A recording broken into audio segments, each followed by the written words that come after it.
Aujourd'hui, c'est le 3 juin. Notre méditation s'intitule « Sur les ailes de l'Esprit Saint ». Nous lisons dans Marc chapitre 1er au verset 10. Au moment où il sortait de l'eau, il vit les cieux s'ouvrir et l'Esprit descendre sur lui comme une colombe.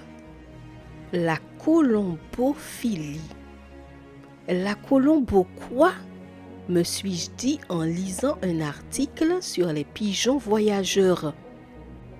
Je les avais vus dans des films, mais je n'imaginais pas, peut-être à cause de ma naïveté, qu'ils avaient existé réellement et qu'ils avaient assuré des services de poste aérienne. La colombophilie est l'entraînement et l'élevage des pigeons voyageurs afin de les faire transporter des messages. Ils deviennent des athlètes de l'espace grâce à la rapidité avec laquelle ils accomplissent leur mission.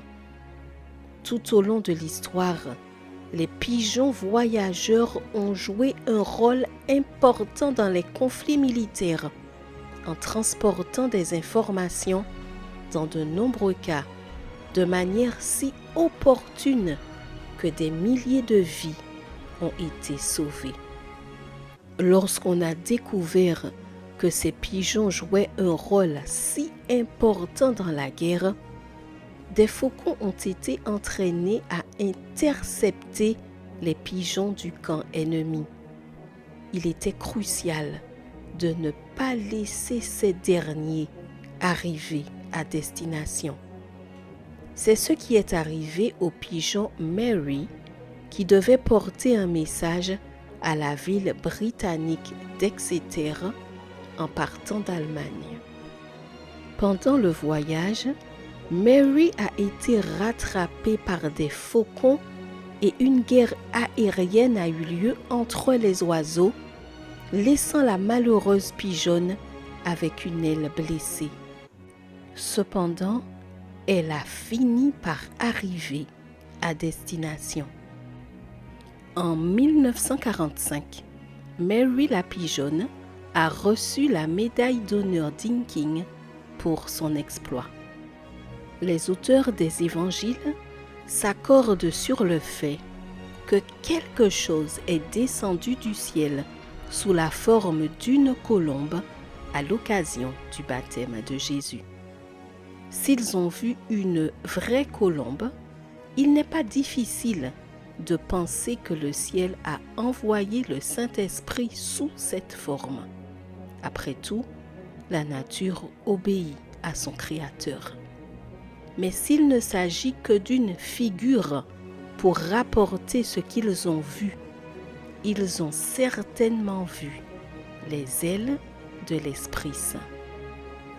Les moyens par lesquels nous envoyons des messages aujourd'hui sont très efficaces et instantanés, mais ils ne sont pas exempts de problèmes techniques. Nous avons tous été témoins de ce qui se passe lorsque le système de réseau mondial tombe en panne. La bonne nouvelle, c'est que la messagerie utilisée par le ciel ne sera jamais interceptée par un quelconque faucon. L'ennemi ne pourra jamais empêcher nos prières d'atteindre le trône de la grâce. Tu peux être sûr que l'Esprit Saint est toujours disponible pour porter tes fardeaux et tes soucis sur ses ailes. Veux-tu envoyer un message maintenant? Post-scriptum, heureuse de l'Esprit Saint. Je te souhaite une excellente journée sous le regard béni du Seigneur.